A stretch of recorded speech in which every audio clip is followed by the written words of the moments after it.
হ্যাঁ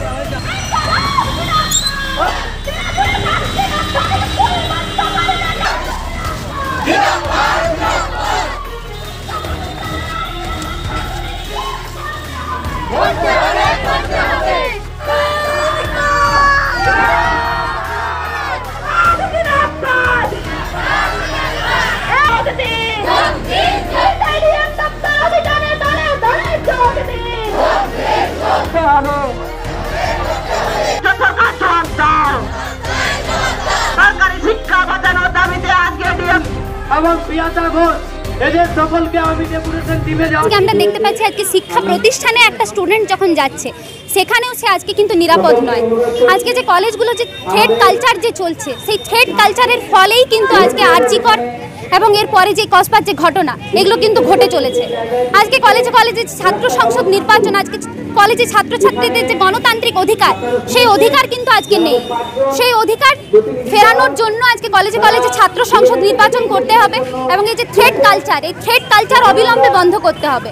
নাহলে এই আরজিকর বা এই যে কসবার যে ঘটনা, এই ঘটনা কিন্তু পরপর আবার বাঁকুড়া জেলাতেও কিন্তু ঘটতে পারে। আজকে যে দোষীদের যে যোগ্য শাস্তি যে হওয়া দরকার, যাতে সেই শাস্তি পাওয়ার পরে ঘটনা ঘটানোর আর কেউ সাহস পাবে না, আজকে সেই পদক্ষেপ তিনি কেন নিচ্ছেন না, এটাই আমাদের একমাত্র দুঃখের বিষয়। দুটো দাবিকে আমরা এই জেলা শাসক দপ্তর অভিযানে তুলে ধরেছি। মূলত একটা হচ্ছে সরকারি শিক্ষা ব্যবস্থা রক্ষা করো, আর সমস্ত গোটা রাজ্য জুড়ে দেশ জুড়ে নারী নিরাপত্তা সুনিশ্চিত করো। আজকে বাঁকুড়া জেলায় 886টি সরকারি স্কুল বন্ধের পরিকল্পনা চলছে। কিছুদিন আগে 7টি মাধ্যমিক স্কুল বন্ধের নির্দেশিকা জারি করেছে। যোগ্য শিক্ষকদের সম্মানের সঙ্গে স্কুলে ফেরানো হচ্ছে না। 26,000 চাকরি বাতিল হয়ে যাওয়ার ফলে স্কুলগুলোতে শিক্ষক সংকট আরও মারাত্মক আকার ধারণ করেছে। বহু স্কুল আছে যেখানে বিজ্ঞানের শিক্ষক নেই, বাংলার শিক্ষক নেই, যেখানে প্রধান শিক্ষককে গিয়ে স্কুলের দরজা খুলতে হচ্ছে। ফলে সরকারি শিক্ষা ব্যবস্থা ভেঙে পড়েছে। কেন্দ্রের বিজেপি সরকারের শিক্ষানীতি এবং এরাজ্যের তৃণমূল কংগ্রেস সরকারের শিক্ষানীতি, দুই শিক্ষানীতিতে সরকারি শিক্ষা ব্যবস্থা বিপর্যস্ত। কলেজগুলোতে ছাত্র সংখ্যা কমছে, ব্যাপক হারে ড্রপ আউট হচ্ছে, গরিব বাড়ির সন্তানরা শিক্ষাঙ্গন থেকে দূরে চলে যাচ্ছে।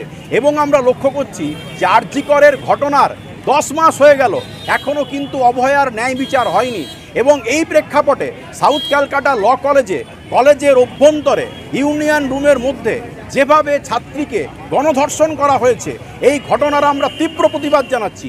আমরা মনে করি কলেজে কলেজে শাসক দলের প্রত্যক্ষ মদতে যেভাবে থ্রেড কালচার, সিন্ডিকেট রাজ, যেভাবে দুর্নীতির চক্র চলছে, এই দুর্নীতির চক্রকে বন্ধ করতে না পারলে ক্যাম্পাসের গণতান্ত্রিক পরিবেশ ফিরবে না এবং ক্যাম্পাসের নারীর নিরাপত্তা, ছাত্রী নিরাপত্তা সুনিশ্চিত হবে না।